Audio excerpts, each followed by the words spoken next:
Hey, salut tout le monde, bienvenue dans un nouvel épisode de B is for Build. Nous sommes de retour pour travailler sur la Lamborghini Murcielago juste derrière moi. Ce truc ici, c'est un kit de carrosserie, en quelque sorte. C'est un tas de plastique et dans l'épisode d'aujourd'hui, nous allons le transformer en forme de kit de carrosserie. Nous commençons vraiment la création d'un kit de carrosserie unique en son genre que nous construisons pour cette construction. Donc cette Murcielago que j'ai eue, elle a été accidentée. L'un d'entre vous m'a juste envoyé des photos, merci pour ça. Elle a été assez mal accidentée, a fait un tonneau, a été vendue aux enchères pour très peu cher. Et ensuite, un spectateur de l'émission a été la personne qui l'a acheté. Et quand il est rentré chez lui, il s'est dit que ce n'était pas vraiment un projet pour lui. Alors, il m'a contacté pour voir si je voulais le faire et je l'ai pris en charge et je l'ai laissé reposer pendant un bon moment. Et puis, voilà. Donc, nous l'avons rendu entièrement fonctionnel mécaniquement et avons fait un essai de conduite et la chose déchire. Alors maintenant, c'est l'heure pour le côté cosmétique de la chose qui est ma partie préférée. Il y a beaucoup de façons de finir esthétiquement cette voiture de projet. Je pourrais appeler l'endroit d'où j'ai acheté ces choses, de bonnes pièces en fibre de verre de qualité, simplement commander des remplacements de chaque pièce et faire le travail de carrosserie et l'envelopper, et ça aurait été une façon de faire. Mais je voulais avoir une voiture unique en son genre. Alors j'ai pris une route un peu différente, et c'est là que beaucoup de ces choses entrent en jeu. C'est des mois de travail en arrière-plan sur la modélisation 3D et l'impression 3D. Je vais vous montrer tout cela et comment le faire chez vous. De l'idée aux pièces, et pas si longtemps pour pas si cher. Avez-vous déjà acheté une voiture de projet qui n'est pas livrée avec une clé ou avez-vous déjà simplement perdu votre clé auparavant? C'est bon, j'ai fait les deux. Remplacer la clé de votre voiture peut être une énorme corvée maintenant avec toute la technologie qui est à l'intérieur des clés, mais cela n'a pas à être une énorme corvée grâce à notre sponsor pour l'épisode d'aujourd'hui, Car Keys Express. Vous pouvez éviter complètement le concessionnaire et remplacer les clés sans quitter la maison. Il y a quelque temps, nous avons dû le faire. Nous avons dû expédier quelques voitures de projet d'un bout à l'autre du pays et elles sont rentrées sans clé et nous avons utilisé Car Keys Express. Nous avons reçu 2 nouvelles clés par courrier et elles fonctionnent parfaitement à ce jour. Leur service SnapKey vous permet de faire des clés de voiture avec juste votre téléphone portable. Vous prenez simplement des photos de votre clé et ensuite votre nouvelle clé est coupée et expédiée chez vous. Avec leur installateur à faire soi-même pour le faire fonctionner rapidement et facilement avec votre voiture, c'est assez facile pour que n'importe qui puisse le faire et c'est garanti pour fonctionner et cela peut vous faire économiser jusqu'à 75% sur les prix des concessionnaires ou, si vous préférez qu'un expert le fasse pour vous, car Keys Express est là pour vous. Ils ont des techniciens dans des milliers de quartiers à travers tous les États-Unis. Vous prenez simplement rendez-vous. Un technicien entièrement formé viendra, coupera et appairera et vous donnera les clés sur place. Donc, si vous avez besoin d'une nouvelle clé de voiture ou si vous êtes comme moi et que vous pensez que « Oh, je devrais faire une copie de secours pour cette voiture, je ne veux vraiment pas perdre ma seule clé. Ça me fait peur combien de clés uniques j'ai. » Vous devez vérifier. Car Keys Express, et si vous utilisez mon lien dans la description maintenant, vous allez économiser 10%. Donc, comme toujours, le lien est en haut de la description. Économisez-vous 10%. Allez faire cette clé supplémentaire pour avoir la tranquillité d'esprit. Vous pouvez la stocker quelque part en sécurité. Cliquez sur ce lien, économisez-vous 10%. Aidez à soutenir la chaîne. Merci beaucoup à tous. Merci à Car Keys Express de parrainer cet épisode. Retournons au travail. C'est la nouvelle méthode pour construire des voitures, des carrosseries et des pièces sur mesure, en particulier les panneaux esthétiques. C'est la technologie du futur. La mise en forme manuelle ou la découpe commande numérique par calculateur de la mousse sont dépassées et vont disparaître. La modélisation et l'impression 3D sont la voie à suivre. Avant de me lancer, j'ai vraiment envie d'essayer d'assembler une de ces pièces. Je vois beaucoup de pièces pour l'aileron. Sortons les choses et assemblons rapidement l'aileron. Une table serait fortement conseillée pour ce projet, mais elles sont toutes utilisées avec des affaires de camion. Mise à jour du camion. Puisque personne n'a demandé, nous avons fait une petite erreur du côté électrique que nous devons réparer et une plus grosse erreur du côté de l'étanchéité. Donc, vous ne pouvez probablement pas entendre, mais il pleut comme un enfer en ce moment. Donc, sur notre plateau, nous sommes à notre 2e essai d'étanchéité parce que je veux dire, s'il y a même une toute petite fuite, tout le projet est pour rien. Donc, nous sommes en train de l'étanchéifier en ce moment. Et où nous l'avons étanchéifié et nous le testons en ce moment, il est juste dehors sous la pluie.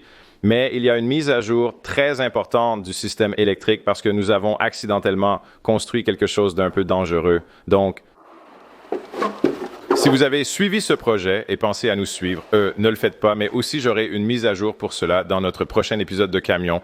Donc, ce projet a été travaillé en arrière-plan parce que ces choses prennent juste beaucoup de temps.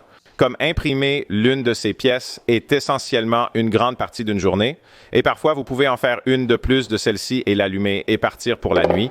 Et ensuite, j'ai environ un taux d'échec de 20%. Donc, comme une impression sur 5 échoue simplement pour une raison ou une autre, ce que j'apprends constamment. C'est difficile quand vous imprimez des pièces aussi grandes. Donc, quand une pièce échoue, alors vous devez réinitialiser. Donc, je ne sais pas pourquoi c'est nommé un nombre, mais le 16, fixe rapide, clair, solvant moyen, c'est un adhésif acrylique à peu près la meilleure note pour coller le plat au plat. C'est pourquoi j'utilise cela pour fixer ces pièces ensemble, juste pour qu'elles tiennent assez longtemps pour que je puisse obtenir le soudeur de plastique là-dedans. Et ensuite, elles vont être soudées en plastique ensemble. Je n'ai absolument aucune idée du temps que ces choses prennent pour sécher. D'accord, j'ai donné cela comme 5 minutes. Pas très bien du tout.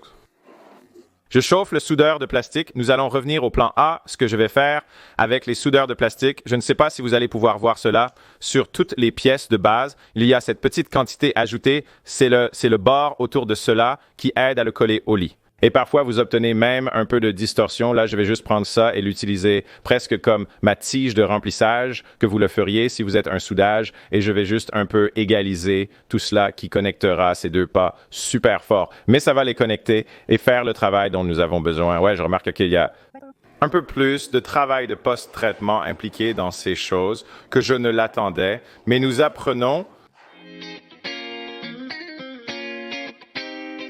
Très bien. Le soudage plastique s'est bien passé, c'est une pièce bien solide. Maintenant, vous vous demandez peut-être pourquoi, si j'ai acheté une imprimante 3D très très chère et massive, je suis ici à le faire en sections, en morceaux. C'est la mauvaise pièce. La raison en est que si vous prenez cet aileron par exemple, vous pouvez déjà voir la courbure commencer à se produire. Il a une belle courbe. Mon imprimante 3D mesure 7 pieds de long et pourrait imprimer un aileron de la même taille. Mais lorsque vous avez l'arc, il doit remplir chaque partie, donc il doit également remplir la partie inférieure de l'arc, et donc vous utilisez beaucoup de ce qu'on appelle des supports. Et si vous imprimez une pièce suffisamment grande, vos supports s'accumulent si rapidement pour être tellement de supports que vous avez l'impression de faire le travail 2 fois. Alors, ce que vous pouvez faire, c'est que vous pouvez découper votre modèle, ce que je vous montrerai plus tard dans cet épisode. Vous découpez votre modèle en pièces et les imprimez de manière à ce qu'elles se soutiennent le mieux. Par exemple, si vous allez imprimer une pièce comme celle-ci, vous l'imprimez simplement comme ça. Donc, elle se place juste là. Il n'y a pas de matériel gaspillé, pas besoin de support. Elle va imprimer beaucoup plus vite parce que vous ne perdez pas de temps à imprimer des supports. Et ensuite, tout ce que vous avez à faire, c'est de les coller ensemble à la fin, comme je le fais ici, ce qui ne prend pas tant de temps en comparaison à attendre votre imprimante. Donc, ma recommandation écrasante est de ne pas acheter une énorme imprimante 3D. Je dirais qu'un lit de 16 pouces sur 16 pouces sera le point idéal où vous devriez être capable d'imprimer de très gros morceaux, certaines pièces de voiture, et vraiment garder le flux en marche et puis simplement les remettre tous ensemble.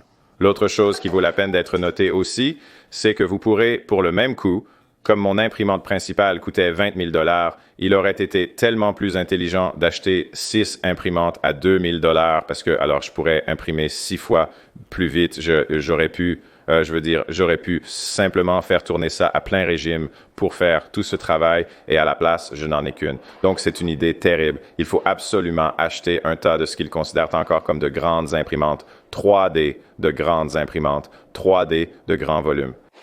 Pas de taille extra large, je n'en vois pas l'utilité et ne peux pas imaginer en avoir besoin.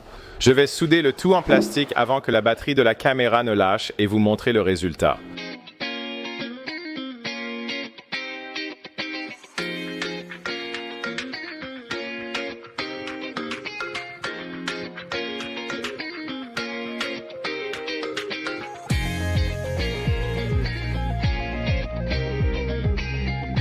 Ça a pris bien plus de temps que prévu pour souder des pièces en plastique ensemble. Je pense que c'est parce que cet aileron est assez unique en ce sens que nous avions beaucoup de densité mixte et des choses comme ça. Je vais parler des prochaines étapes pour ces choses, éventuellement dans cet épisode, mais pour l'instant, je veux continuer sur le chemin de là où vous commencez et où vous allez arriver, et des choses comme ça. L'aileron s'adapte parfaitement à la voiture, j'en suis ravi, et il suit notre design. Il est temps de vous montrer le design car vous n'en avez aucune idée. Pour réaliser cela chez vous, vous auriez besoin d'un modèle 3D, une représentation de ce que vous essayez d'imprimer et de construire. Un concept, une image ou un croquis est nécessaire.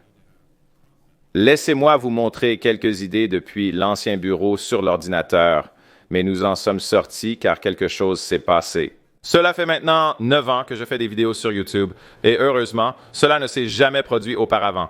Mais j'ai filmé avec cette caméra principale ici pendant le reste de la journée entière. Je suis allé à Las Vegas pour aller à LS Fest West et j'étais assis dans mon hôtel et je suis allé éditer et tous les fichiers que j'ai filmés depuis ce dernier fichier ont disparu. Ce que j'ai filmé sur d'autres appareils est toujours là, mais pour une raison inconnue, cette caméra n'enregistrait pas du tout ou la carte mémoire a été corrompue. Je ne sais pas ce qui a causé cela, j'espère que ça ne se reproduira pas. Je vais passer en revue et raconter du mieux que je peux en répétant à peu près les mêmes choses. La dernière fois que j'étais ici, tous les laps de temps du matériel original, toutes les images sur l'ordinateur sont le film original. Je ne suis pas du genre à simuler quoi que ce soit qui se passe dans cette émission. Pour vous, les gars, il est très important pour nous de garder notre authenticité, donc je devais vous faire savoir un peu ce qui s'est passé et nous allons simplement travailler à travers cela de la meilleure façon possible. Alors, retournons à l'ordinateur et reprenons là où je me suis arrêté. Ceci est un outil appelé Midjourney et c'est aussi simple que vous pouvez le pousser à dire un tas de choses différentes. Donc, vous tapez simplement /imagine et vous pouvez utiliser cela gratuitement via Discord et cela n'a rien fait du tout. Attendez un instant. Voilà. En tout cas, vous pouvez utiliser cela gratuitement quelquefois. Je paye 30 par mois pour cela. C'est assez bon marché. Et cela peut être un moyen pour vous de concevoir et de pousser l'IA à vous aider à concevoir une voiture que vous aimez vraiment si vous voulez construire un kit de carrosserie personnalisé ou peut-être une voiture personnalisée, des designs personnalisés. Vous pouvez trouver des choses qui se rapprochent. Vous pouvez entrer. Vous pouvez demander des variations. Donc, si nous regardons cette R8 sous la pluie et que je dis « Oh, j'aime vraiment cette troisième », vous pouvez dire « Donnez-moi des variations de la troisième si vous voulez en améliorer une. » Vous pouvez en améliorer une. Vous pouvez faire un tas de choses différentes et jouer avec un tas de prompts différents. Mais cela peut être un excellent moyen d'obtenir des concepts, des choses différentes. Donc, vous savez, regardez si vous voulez construire des feux arrière personnalisés Cyberpunk, Murcielago comme Boom. Nous avons là les stocks. Il y a un concept de marché secondaire juste là. Quelqu'un, je le sais déjà, Icard sur Instagram en a qui sont très similaires à cela.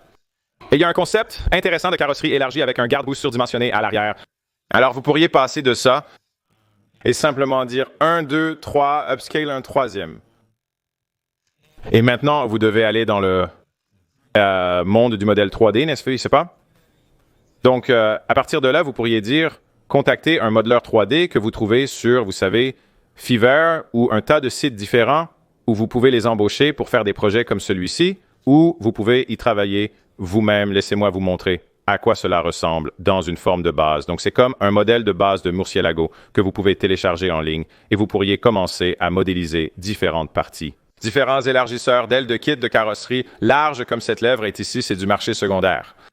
Alors, ce que j'ai fait, c'est que j'ai contacté Brad Belt. Je suis sûr que beaucoup d'entre vous ont vu son travail. C'est un artiste conceptuel extrêmement talentueux et a fait toutes sortes de choses vraiment très cool. Et donc, parfois, si je vois des constructions dont je suis juste obsédé, je les mets en favori. Puis parfois, le bon moment arrive et j'accède à cette voiture de projet. Tout commence à cliquer. Avec Brad Builds, il y avait une construction de Garada qu'il a faite il y a très longtemps. Je devrais défiler loin pour la trouver, mais je l'ai mise en favori.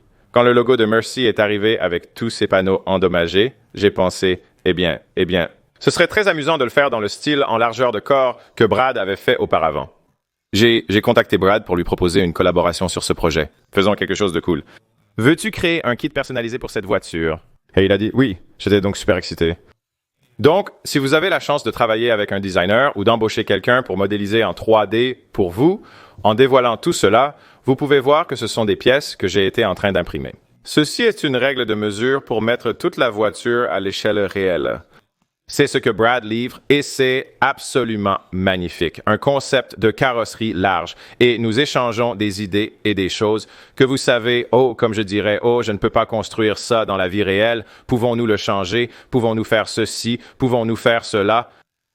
Et je vais vous montrer le réel. Donc, c'est un modèle 3D, donc les couleurs sont toutes bizarres. Je vais vous montrer les rendus réels, juste ici, dans quelques différentes combinaisons de couleurs. Alors, les gars, je veux souligner cela. C'est un vrai défi. Brad est un dur à cuire. Suivez-le sur Instagram, Facebook. Je mettrai tous ses réseaux dans la description. C'est un gars cool et je suis reconnaissant qu'il ait voulu bosser avec moi sur ce projet. J'espère que c'est le premier de nombreux qu'on fera ensemble. Je suis fan du design et de la voiture, puis il m'envoie le modèle 3D fonctionnel. Et je veux vous montrer à travers des étapes assez simples pour passer de cela à une imprimante 3D. Donc, au cas où certains d'entre vous voudraient suivre et faire cela à la maison, c'est assez rapide si vous pouvez mettre la main sur un bon modèle. Ce que je fais, c'est que j'isole la pièce. Donc, dans le cas, disons, de cette aile arrière surdimensionnée, j'isole simplement la pièce, je prends les deux et je fais une copie. Et travaillons à partir de cette copie. Donc, vous cachez tout le reste, et puis nous avons notre copie ici, et puis il y a un outil de modification dans le logiciel 3D, beaucoup d'entre eux différents, parce que généralement, c'est seulement un objet à une face, et vous lui dites de coquiller, et cela ajoute une certaine épaisseur à cela. Dans ce cas, vous pouvez voir que c'est comme une épaisseur incroyable, une coquille d'1 pouce. Vous jouez avec ce nombre jusqu'à obtenir un modèle qui vous donne l'épaisseur voulue pour votre imprimante et programme de découpage 3D avec assez de lignes de filament pour avoir la structure nécessaire. Donc, imprimez-le aussi mince que possible.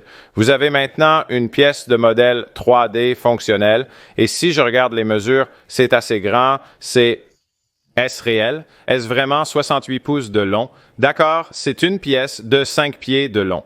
Donc, ce que vous faites ici, c'est que vous pouvez exporter cette pièce et avec ces 5 pieds de long, vous devez la découper et c'est là que ce petit programme entre en jeu. J'ai utilisé beaucoup de logiciels différents. Celui-ci est définitivement mon préféré. Donc, nous importons la pièce et elle n'est pas à l'échelle, donc nous ajusterions cela. Et voilà, maintenant, nous avons notre pièce dans le logiciel de découpage. Ensuite, ça, il suffit d'aller à découper et c'est assez cool. Donc, vous lui dites, là, que vous voulez découper sur l'axe X et que vous voulez garder la partie supérieure et la partie inférieure.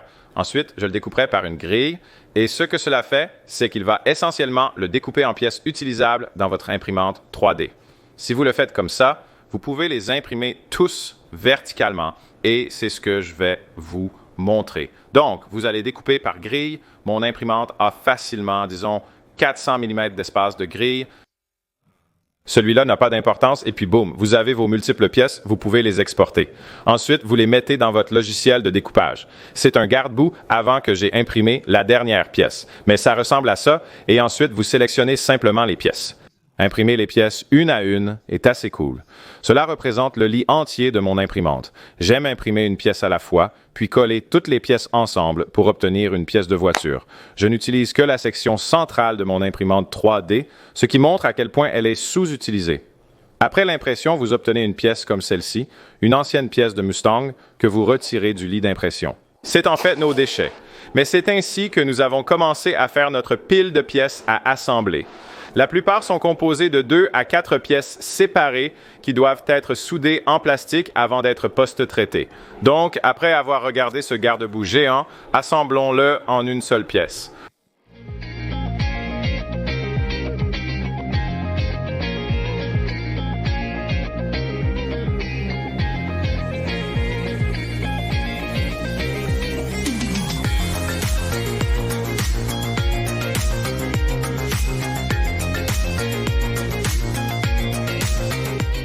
Quand j'ai filmé cela à l'origine, Oscar était absent pour cause de maladie, mais il est là maintenant. Je vais le faire m'aider à tenir certaines choses pendant que je parle de lui. Ce modèle entier que nous avons fait, je vais vous montrer à nouveau le rendu. Brad l'a conçu pour que les roues ressortent super larges. Et à l'avant, cela signifierait que nous ne pourrions pas tourner. Et puis à l'arrière, je veux dire, c'était juste de la folie, donc nous devons réduire un peu cela. La façon dont j'ai décidé de le faire était en fait de faire fabriquer ces choses en plastique et ensuite je vais les tailler et commencer lentement à les ramener, mais c'est juste une sorte de zone représentative de là où elle est. Mais le truc cool, c'est que en termes d'échelle sur la voiture, c'est là où ça doit être. C'est la taille qu'il faut. C'est juste un peu trop large pour notre choix de roue et de montage en ce moment, mais c'est assez cool. Je vais mentionner que tout ce processus d'impression en 3D n'est pas parfait à 100%. Nous avons encore des choses à apprendre ici et certaines des choses qui se passent sont ces plis ici. C'est là où il a été collé au lit et si je le montre de côté, vous pourriez voir qu'il y a un peu de courbe ici. Il y a un peu de pic où les deux pièces se sont réunies. Et je pense que c'est peut-être parce que le lit de l'imprimante était trop chaud. Et donc, à mesure que la pièce se construisait et qu'il y avait de plus en plus de poids sur ce plastique ici, peut-être qu'il restait trop chaud et il a continué à fondre et cela l'a poussé dehors. Donc, pour post-traiter ce grand pic de là, va en fait être une quantité de travail considérable, mais le reste ici est vraiment bon. Et l'idée pour ces pièces, juste pour que vous sachiez, c'est que vous n'essayez pas d'imprimer directement à partir du plastique une pièce de voiture. Vous essayez d'obtenir une représentation de la forme que vous voulez construire qui est correcte, symétrique, elle n'a pas de vagues. Parce que vous devez vous souvenir, les gars, comme vous savez, surtout comme beaucoup de ces fabricants de kits de carrosserie japonais à l'époque, ils modelaient ces pièces de mousse à la main comme des sculpteurs, comme des artistes. Ils les modelaient manuellement, obtenant des oscillations et d'autres effets. Oscar, on a investi énormément de temps sur cette Mustang, tu comprends? C'est extrêmement difficile et cela requiert une véritable technique d'artisan. Et nous ne sommes pas que ce n'est pas nous. Mec, alors c'est pourquoi l'impression 3D peut être vraiment géniale. C'est qu'elle peut prendre des gens qui, tu sais, nous savons ce que nous voulons construire, mais nous n'avons peut-être pas exactement ce talent, ces compétences manuelles, et nous pouvons obtenir quelque chose qui est assez proche. Donc, c'est notre structure. Je pense que sur une pièce comme celle-ci, elle fait 5 pieds de long comme ça, et des trucs, ce que nous allons faire, nous allons en fait mettre du fibre de verre sur ce morceau de plastique, et ensuite, nous prévoyons de faire sortir ce morceau de plastique derrière le fibre de verre. Une fois qu'il a suffisamment de construction, il a suffisamment de corps, il va garder sa forme. Nous allons le faire sortir de l'arrière de celui-ci et le jeter. Une autre option serait de polir ces pièces à la perfection en les frappant avec du mastic et en les lissant extrêmement bien. Vous pourriez ensuite en faire un moule, mais comme c'est un kit de carrosserie unique, il n'y a pas de marché pour d'autres acheteurs potentiels. Cependant, si vous pensez que d'autres personnes seraient intéressées par ces pièces, alors il faudrait évidemment en faire un moule. Comme pour notre pare-choc avant de Mustang, nous avons mis de la fibre de verre dessus, retiré le plastique de derrière, puis fini le pare-choc avant. Cela a très bien fonctionné, donc je pense que nous ferons la même chose sur cette pièce. Je pense que nous allons essayer de faire en sorte que le plastique reste à l'intérieur, ce qui sera aussi un défi intéressant en soi. La pièce est terminée. Passons au garde-boue avant.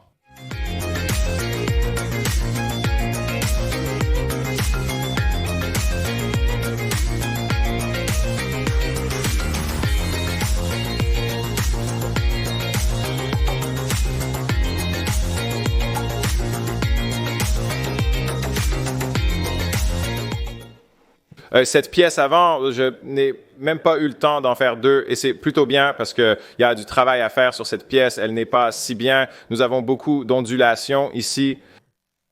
Beaucoup de difficultés que l'imprimante a rencontrées pour fabriquer cela, mais maintenant, nous parlons de différentes méthodologies de construction et de choses comme ça. Est-ce que j'aime l'apparence de cela? Je pense qu'il a besoin de quelques modifications légères. J'aime l'esthétique de design de Brad où ça arrive un peu et puis ça continue à courber. C'est un peu difficile à voir, mais ça prend presque comme le concept du capot qui monte comme ça et ça l'amène jusqu'ici.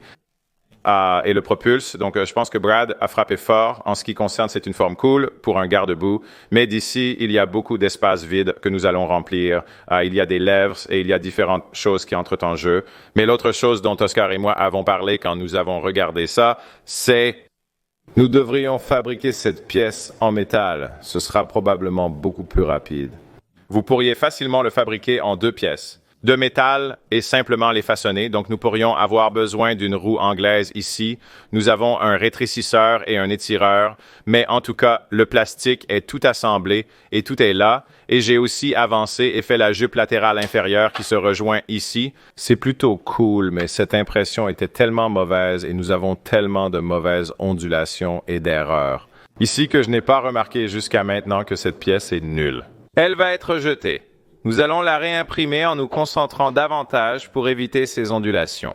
Je ne sais pas si je dois rendre ces choses plus épaisses, donc celle-ci est comme environ 2 ou 3 millièmes d'épaisseur, mais vous pouvez voir qu'il y a assez d'erreurs qui ne valaient vraiment pas la peine d'essayer de le garder. Il est plus facile de simplement en imprimer un autre, mais cela va là-dedans, et cela couvre un peu cela.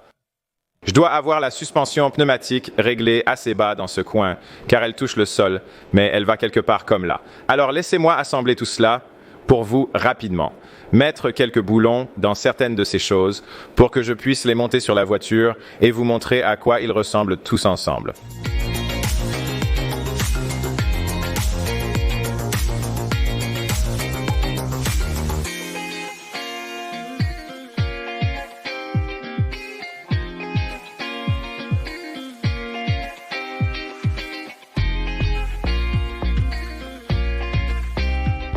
J'ai réussi à mettre suffisamment de boulons sur ces choses. Ils tiendront pour l'instant.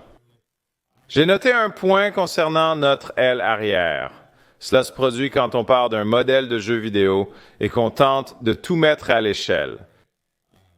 L'échelle de cette pièce, elle est en fait un peu trop grande. Ce bord ici, si nous regardons le rendu, il est censé intersecter ici, ce qui signifie qu'il est juste trop grand. Et puis, comme nous en avons parlé avant, la largeur est un peu trop large, donc cette pièce, j'aime cette pièce, j'adore l'aileron arrière, je pense que c'est génial, donc ça a un col de cygne et plein de trucs cool qui connectent cette chose. Très content de celle-ci, cette pièce doit être réimprimée, donc je vais la rendre un peu peu profonde pour qu'elle ne soit pas si large, et puis un peu moins haute pour qu'elle puisse vraiment rebondir sur la voiture de la manière dont elle est censée le faire. Cette pièce inférieure, je suis content que nous l'ayons testée pour juste la regarder. Je ne suis pas vraiment sûr de ce que j'en pense. Elle doit être réimprimée de toute façon, donc je peux faire les changements que je dois faire maintenant. Elle est un peu plus éloignée que dans le rendu. Elle est censée être beaucoup plus rentrée dans le bas, mais elle touche la voiture ici, donc elle crée une situation un peu bizarre. Donc c'est quelque chose sur lequel je vais continuer à travailler. Et puis cette aile, comme je l'ai dit, nous allons devoir travailler un peu dessus, que ce soit en la fabriquant en métal et en la changeant, ou en trouvant des trucs cool pour remplir cet espace vide, mais ce n'est pas si mal, surtout une fois que vous avez cette pièce un peu plus fixée, donc elle sort un peu ici, je pense que ça a l'air bien, donc c'est un premier passage. Je voulais juste vous informer et vous faire savoir que nous avons travaillé activement sur cette voiture. Oh, une autre chose aussi. Laissez-moi vous montrer, je vais lancer le laps de temps. Oscar nous a obtenu un deuxième radiateur ici.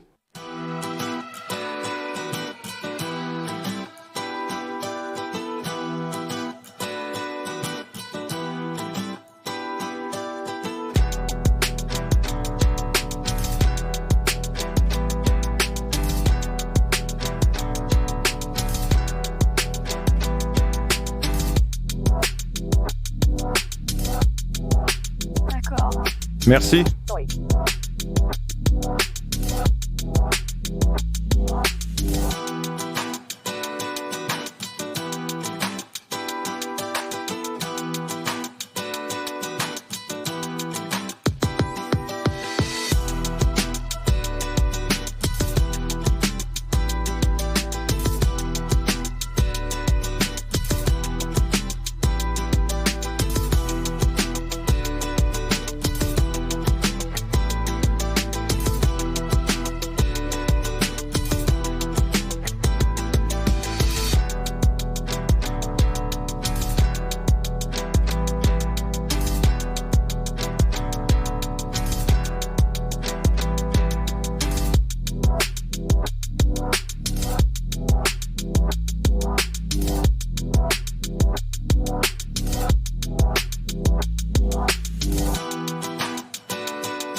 Alors, probablement pas exactement pendant que le bateau coulait, mais pendant le naufrage et tout. Je travaillais sur le bateau.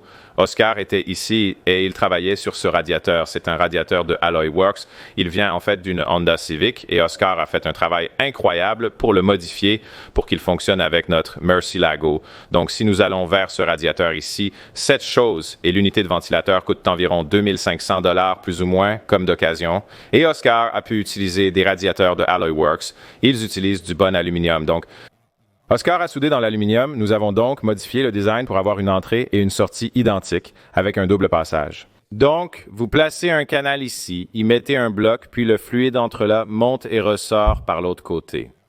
Nous avons également soudé un bouchon sur le dessus pour qu'il puisse s'intégrer avec tout le bonheur des Lamborghini et toutes ces bonnes choses. Ils nous ont en fait envoyé des extras pour faire les deux côtés, mais celui-ci a un refroidisseur de transmission intégré, donc nous ne pouvions pas le faire. Mais merci à AliWorks de nous avoir envoyé ces radiateurs. Je mettrai un lien dans la description des articles à prix très économiques que nous avons utilisés sur 2 constructions maintenant. Et nous avons eu beaucoup de succès, donc je suis assez content. Liens en description. Merci AliWorks, on a maintenant 2 extras de ceux-là, sûrement à intégrer dans le monoplace. Quand je veux changer le système de refroidissement de mon ordinateur actuel. Donc, c'était plutôt cool. Donc, le travail se poursuit en arrière-plan sur cette chose, mais je voulais vous le faire savoir. Donc, quand nous regardons l'impression d'une pièce comme celle-ci, si vous voyez juste ce carré-là, ça prend presque une journée entière. Donc, ce n'est pas quelque chose que vous pouvez faire très, très rapidement. Et réimprimer cela va me prendre 1 semaine de travail. Je veux dire, parfois, vous pouvez en faire fonctionner 2 en 1 journée. Donc, c'est plus ou moins 1 semaine de temps d'impression 3D et j'aurai une autre tentative à cela. En termes de matériaux, je pense qu'il vaut la peine de vous le faire savoir. Je ne sais pas combien coûte la facture d'électricité, mais chaque section coûte environ 10 $ de plastique, plus ou moins. Donc, c'est quoi? 10, 20, 30, 40 $ de plastique. Et vous savez, vous avez plusieurs essais. Donc, j'ai fait les 2 côtés avant de vraiment remarquer le problème que j'avais. Donc, c'est 80 $ de plastique, pas si mal quand on parle de travailler sur la construction d'un kit de carrosserie personnalisé. Donc, je pense que cette impression 3D est la voie de l'avenir. C'est ainsi que ces choses vont se passer. Et c'est cool parce que cela nous permet d'itérer et d'avoir une version différente dans 5 jours que je pourrai vérifier. Je sais que vous allez regarder ça et dire que ça semble trop large à l'arrière pour la taille de roue que nous avons. Et je suis d'accord. Je dois le resserrer un peu plus.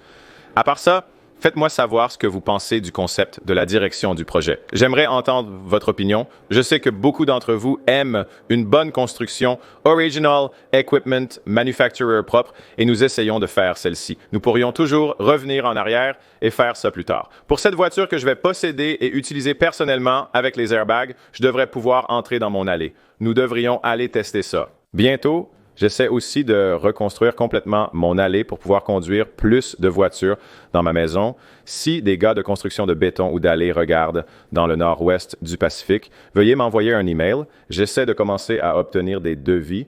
L'une des raisons pour lesquelles vous pourriez vouloir mentionner comme pourquoi ne vous voyons-nous pas conduire plus de voitures autour. J'ai conduit la Mustang de 67. Ah oui, il y a d'autres mises à jour, clairement, des trucs de bateau là-bas, des moteurs. Pendant que cet épisode est filmé, des moteurs pour notre nouveau projet de bateau ont été livrés, avons eu de bons moteurs d'occasion. C'est la Mustang GT500 de 67 que nous avons construite pour Cima l'année dernière, est une voiture absolument incroyable pour tous les jours et tout. Donc je l'utilisais beaucoup, mais elle ne rentre pas dans mon allée et je n'aime pas garer des voitures aussi belles dans la rue. Donc, c'est le seul inconvénient. J'ai besoin de reconstruire mon allée pour qu'elle soit moins inclinée ou quelque chose. Nous avons une chose moins progressive. Et ensuite, j'aurai des rampes et je devrais pouvoir conduire des voitures dans et hors de ma maison dans mon allée. Mais une autre chose avec cette voiture aussi, c'est que nous avons un Brad à envoyer de superbes rendus avec un super concept pour les couleurs. Mais nous avons un concept assez fou pour la peinture et la finition de cette chose qui va vraiment la distinguer. Donc, je suis excité, je suis super excité. Je veux arriver au point où nous avons tous ces plastiques prêts à rouler et nous sommes satisfaits de la taille et de la forme de tous. Et ensuite, je pourrais vraiment commencer à fabriquer beaucoup, donc un peu plus de temps d'impression 3D. Mais cette voiture continuera à être travaillée en arrière-plan. Nous sommes assez proches de pouvoir refaire l'intérieur, comme vous pouvez le voir. Il y a déjà des améliorations. Et ensuite, nous allons être la date limite pour cela est Cima. Elle a une place dans le salon Cima pour cette année. Donc, c'est l'une des voitures que nous allons amener à Cima. Donc, vous demandez, pourquoi ne commençons-nous pas les constructions? Cima plus tôt. Nous avons commencé celle-ci vraiment tôt. D'accord, les gars? Assurez-vous de vous abonner pour ne manquer aucun autre épisode sur ce mauvais garçon. Et je m'excuse encore une fois pour la perte des images. C'était un problème étrange qui ne se reproduira, espérons jamais. Merci d'avoir regardé. À bientôt. Paix.